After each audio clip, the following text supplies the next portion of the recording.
Shalom, selamat berjumpa lagi dalam PA GBT Kristus Pelepas Malang. Hari ini kita akan melanjutkan dengan Yesaya pasal 7 dan kita akan meneliti ayat 1 sampai dengan ayat 9. Sebelum kita mulai, marilah kita berdoa. Ya Bapa Surgawi, kami bersyukur atas firman Tuhan. Firman Tuhan adalah firman yang hidup, yang menuntun hidup kami sesuai dengan kehendak Tuhan. Karena itu Bapa, urapilah kami semua, pendengaran kami, penglihatan kami, hati kami, bahkan seluruh pikiran kami, agar semuanya terfokus kepada Tuhan. Dan hamba-Mu yang terbatas dan penuh kekurangan ini, Tuhan pimpin dengan Roh Allah, sehingga kehendak Tuhanlah yang dinyatakan. Terima kasih Bapa. Di dalam Yesus Kristus Tuhan kami berdoa. Amin. Ibu Bapak, saudara-saudari yang terkasih, marilah sekarang kita membaca Yesaya pasal 7 ayat pertama sampai dengan ayat 9. Yesaya menguatkan Raja Ahaz. Pada zaman Ahaz bin Yotam bin Usia Raja Yehuda, majulah Rezin Raja Aram dengan Pekah bin Remalia Raja Israel untuk memerangi Yerusalem. Namun ia tidak dapat mengalahkannya. Ketika diberitahukan kepada keluarga Daud, Aram telah berkemah di wilayah Efraim, hati Ahaz dan rakyatnya gemetar ketakutan, seperti pohon hutan bergoyang ditiup angin.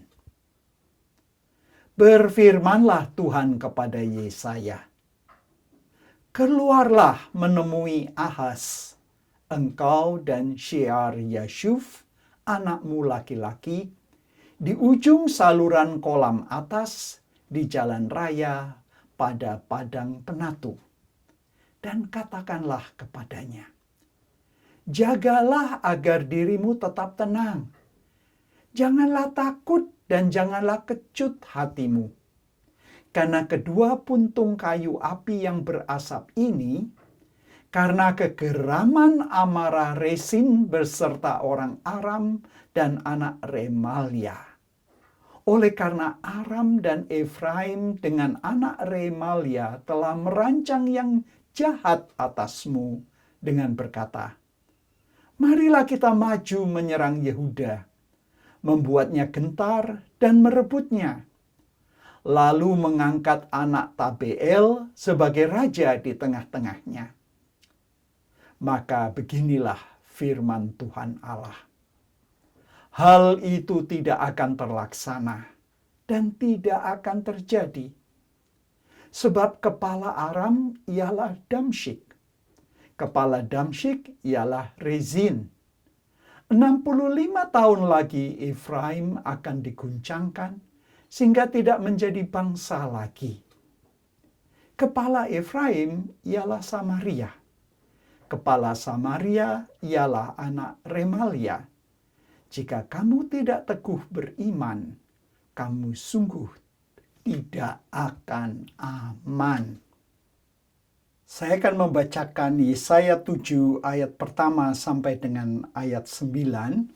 Kali ini dalam Alkitab dalam bahasa Indonesia masa kini atau BIMK.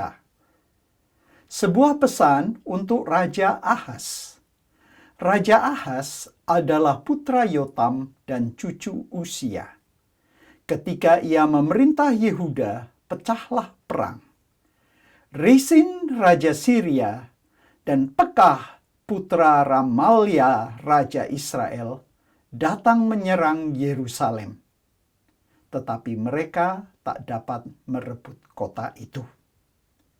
Waktu Raja Yehuda mendengar bahwa pasukan Syria sudah masuk ke wilayah Israel sebagai sekutu, ia dan bangsanya sangat ketakutan, sehingga mereka gemetar seperti pohon yang digoyangkan angin. Tuhan berkata kepada Yesaya, bawalah anakmu Shear-Yashub dan pergilah menemui Raja Ahaz. Engkau akan menjumpai dia di ujung selokan kolam bagian atas, tempat penatu-penatu bekerja. Katakanlah kepada raja bahwa ia harus siap siaga, tetapi tetap tenang. Ia tidak usah takut atau bingung. Kemarahan Raja Pekah dan Raja Resin dengan tentaranya orang-orang Syria itu tidak lebih berbahaya dari 2 puntung kayu api yang berasap. Syria telah berkomplot dengan Israel dan rajanya. Mereka mau menyerang Yehuda dan menakut-nakuti penduduknya supaya berpihak kepada mereka, lalu mengangkat putra Tabeel menjadi raja.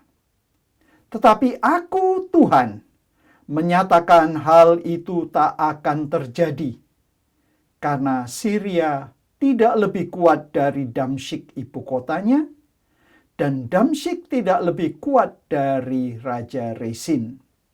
Sedangkan dalam waktu 65 tahun, Israel akan terpecah belah sehingga tak dapat bertahan sebagai bangsa.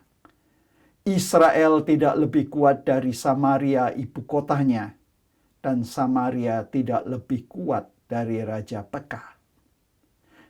Kalau kamu tidak sungguh-sungguh percaya kepadaku, pasti kamu tak dapat bertahan. Demikianlah pembacaan firman Tuhan. Berbahagialah orang yang mendengar, menyimpan, dan melaksanakannya. Ibu, bapak, saudara-saudari yang terkasih, kalau dalam pasal sebelumnya, pasal 6, kita telah membahas 2 pokok besar, yaitu mengenai Tuhan dan mengenai manusia yang diutus Tuhan, yaitu Nabi Yesaya. Di satu pihak, Tuhan itu berdaulat dan maha kuasa. Dan kehadiran Tuhan memenuhi seluruh bumi. Dan Tuhan bekerja melalui manusia yang diutusnya. Dan ini adalah cara kerja Tuhan. Di pihak lain, manusia yang diutusnya, Nabi Yesaya, harus berjumpa dengan kehadiran Tuhan, mengaku dosa dan disucikan. Baru sebagai utusan dapat mendengar panggilan Tuhan dan menerima amanat untuk menjadi wakil Tuhan.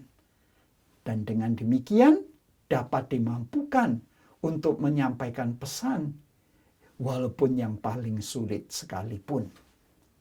Nah, sekarang di dalam pasal 7 kita akan melihat pesan Yesaya sebagai utusan, sebagai nabi yang diutus untuk menemui Raja Ahaz. Nah, pasal ini cukup panjang, karena itu akan dibahas dalam 2 bagian. Hari ini ayat 1 sampai dengan 9, minggu depan ayat 10 sampai dengan 25. Ibu, bapak, saudara dan saudari, kita perlu memahami informasi di bawah ini karena akan sangat membantu pada saat nanti kita membaca ayat 1, ayat 4b dan ayat 5, ayat 8 dan ayat 9a. Karena nama-nama kerajaan, nama ibu kota, nama raja, bahkan nama bapak sang raja sering digunakan sebagai sinonim, sebagai paralel. Yang pertama adalah kerajaan Syria yang juga dikenal dengan kerajaan Aram. Ibu kotanya Damsyik dan rajanya bernama Raja Rezin. Kerajaan kedua adalah Israel yang juga dikenal dengan Efraim. Ini adalah kerajaan utara. Ibu kotanya di Samaria dan nama rajanya adalah Raja Pekah, anak Remalia. Nah, dua negara itulah yang bersekongkol, bersepakat untuk memerangi kerajaan ketiga, yaitu kerajaan Yehuda atau kerajaan selatan. Ibu kotanya di Yerusalem dan nama rajanya adalah Raja Ahaz, anak Raja Yotam dan cucu Raja Uzia. Khususnya kalau kita nanti membaca ayat 1, pada zaman Ahaz bin Yotam bin Uzia Raja Yehuda, majulah Rezin Raja Aram dengan Pekah bin Remalia Raja Israel untuk memerangi Yerusalem. Nah, kalau kita memahami, maka akan lebih jelas sekarang bahwa yang memerangi adalah kerajaan Aram dan kerajaan Israel. Mereka dipimpin oleh Raja Rezin dan Raja Pekah bin Remalia. Mereka menyerang Yerusalem, ibu kota kerajaan Yehuda, yang rajanya adalah Raja Ahaz, anak Raja Yotam, dan cucu Raja Uzia. Di ayat 4b dan ayat 5, karena kegeraman amarah Rezin beserta orang Aram dan anak Remalia. Di sini yang dimaksud adalah Rezin adalah raja dari kerajaan Syria atau kerajaan Aram.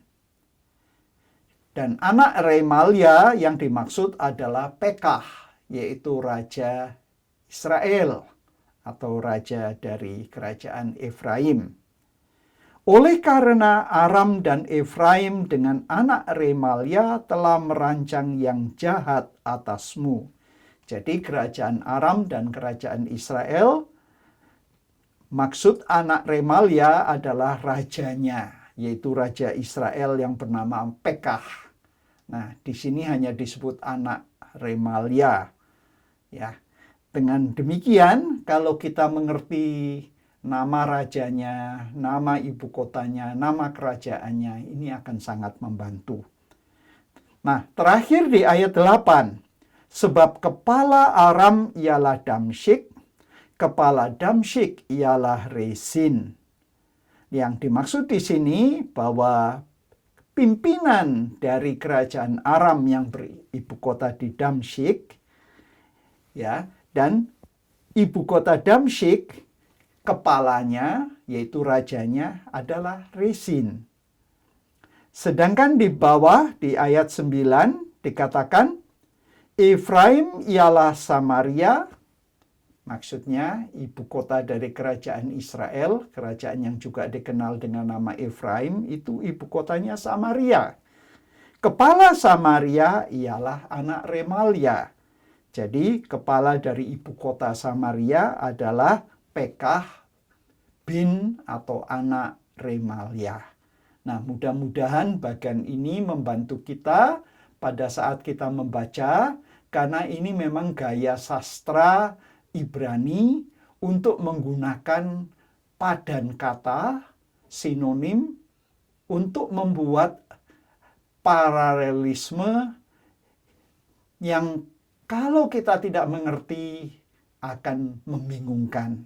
Namun kalau kita sudah memahami, kita akan melihat indahnya cara Nabi Yesaya menyampaikan dalam puisi yang berkesejajaran atau menggunakan paralelisme.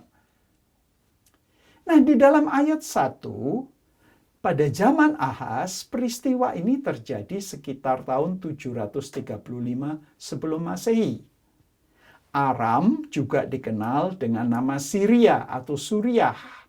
Sedangkan Israel, kerajaan utara, juga dikenal dengan nama Efraim, bergabung untuk memberontak melawan kerajaan Asyur atau Asiria. Dan mereka ini berdua bersekongkol untuk memaksa Yehuda ikut memberontak.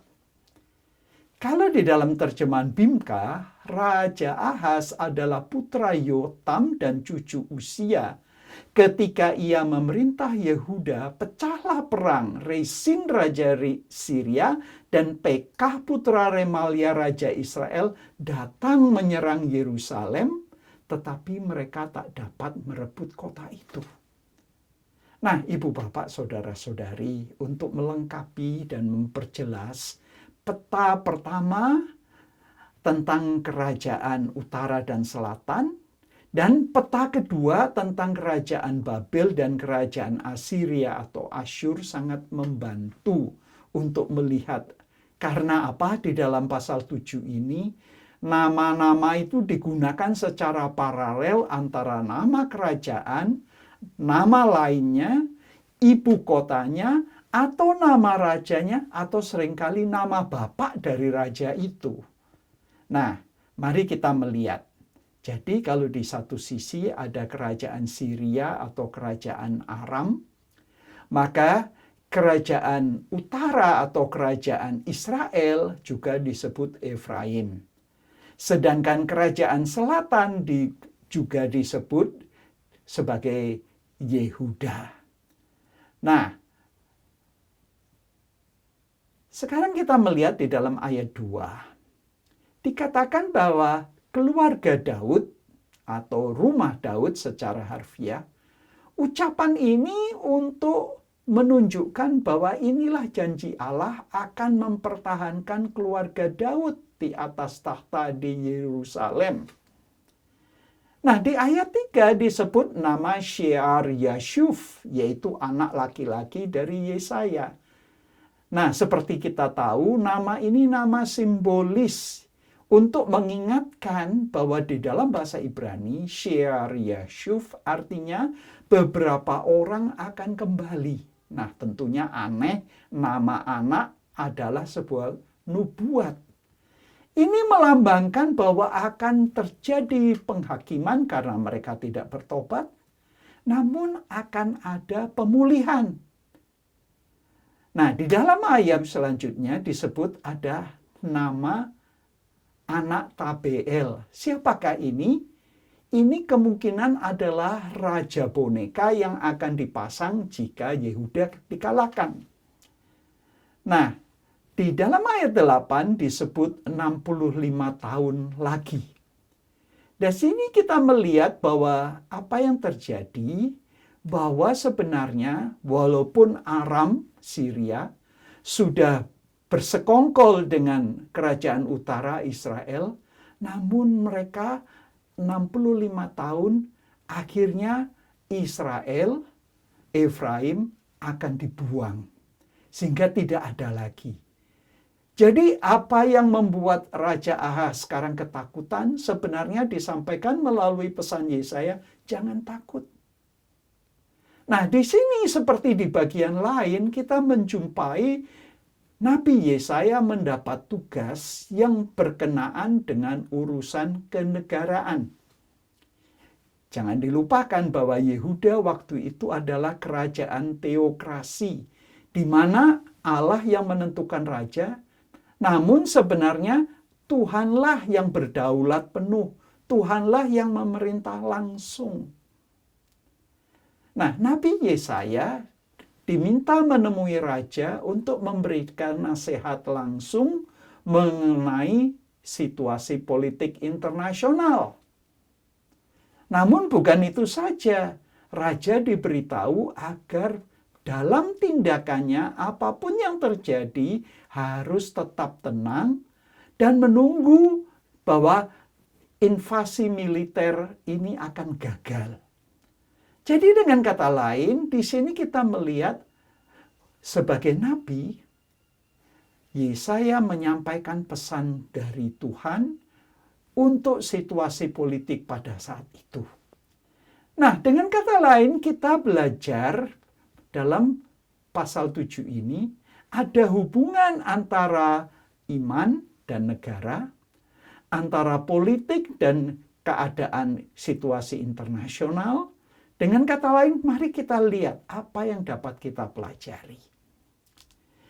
Nah, kalau kita melihat sebenarnya kita sudah tahu dari pasal sebelumnya bahwa Yesaya akan menyampaikan pesan, namun umat Yehuda menolak. Itulah sebabnya disebut tugas yang sulit. Mengapa? Karena yang menerima pesan akan mengeraskan hati, menolak pesan dari Tuhan, tidak bertobat, karena itu hukuman pasti akan dijatuhkan. Namun masih ada harapan. Karena dari kelompok yang kecil, sisa yang kecil akan tumbuh tunas yang kudus, tumbuh yang baru. Nah, Ibu, Bapak, Saudara-saudari, apa yang dapat kita pelajari?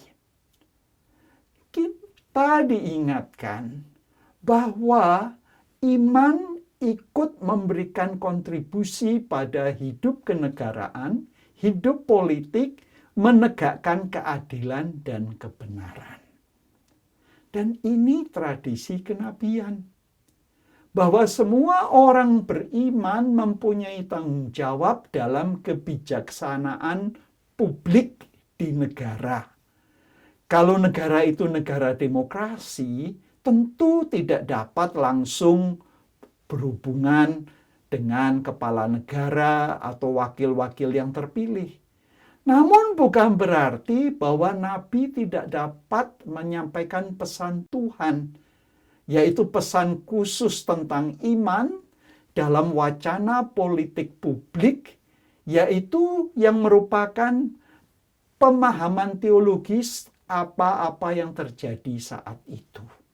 Dengan kata lain, keterlibatan dalam tradisi teologis yang mendalam itu ada di dalam Perjanjian Lama, ada di dalam Alkitab.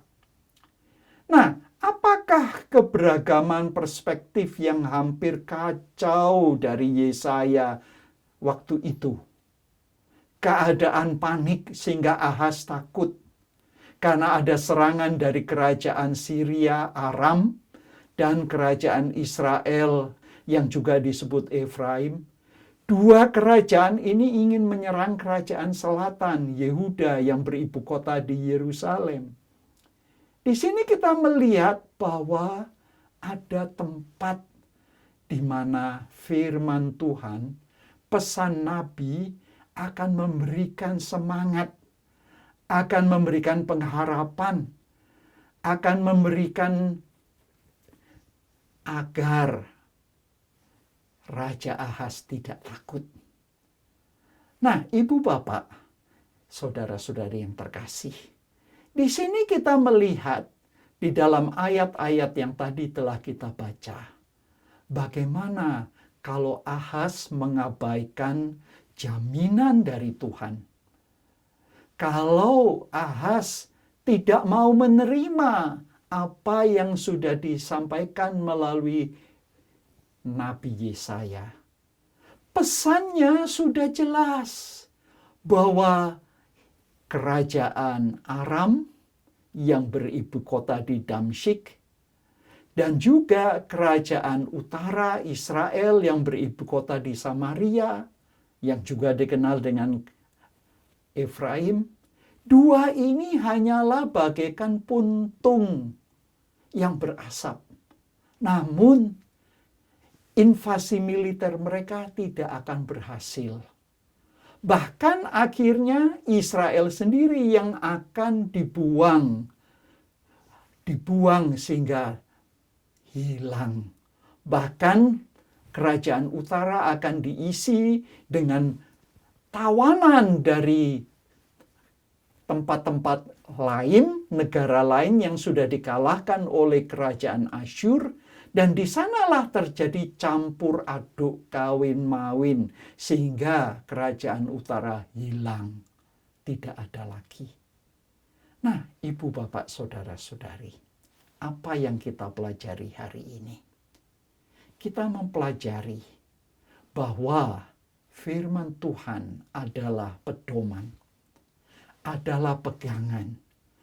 Apa yang disampaikan Tuhan melalui Nabi Yesaya adalah untuk menguatkan raja, untuk berharap kepada Tuhan bahwa ancaman yang di hadapan matanya, yang membuat raja dan seluruh umat Yehuda gentar, itu adalah yang dilihat oleh mata. Namun Tuhan yang adalah Tuhan seluruh sejarah mengetahui bahwa ancaman ini tidak akan berhasil. Karena itu Raja Ahaz diminta untuk lebih percaya kepada amanat berita pesan melalui Nabi Yesaya. Karena itu pesan Tuhan.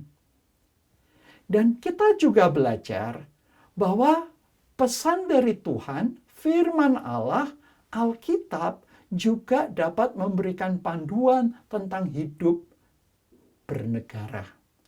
Mengenai situasi politik, tentunya tidak langsung berhubungan dengan harus maju perang atau tidak, namun memberikan pedoman-pedoman bagaimana sebagai orang beriman di dalam kancah politik nasional dan internasional, juga di dalam masalah kebijakan, apa yang adil, apa yang benar, firman Tuhan memberikan panduan.